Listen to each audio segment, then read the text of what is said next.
Hello everyone, I'm just putting together a quick video with introductions how to set up your email account on your TPMS5.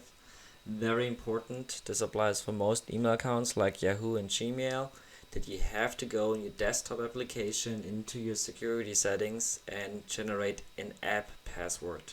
This is a one-time password, it's fairly simple to set up, you just need to know where to find it. So first of all, you go in your account settings. In your account settings, you have the security tab over here. Just scroll down a little bit to signing into Google. If you don't see the option for app passwords, that means a two-step verification is not completed as of right now.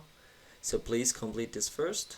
Once completed, you will see the option for the app password. Simply click on it. You see I've already generated one for my TPMS5. Log in again to your account. Select the app mail. You can name your device. What do you want? TPMS5.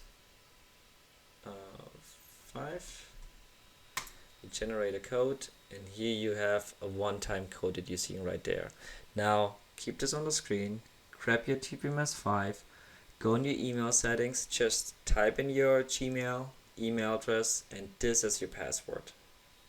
Not your regular password, this as your password. It's just a one-time thing to put in, and everything is said and done, and you are good to go to send out emails.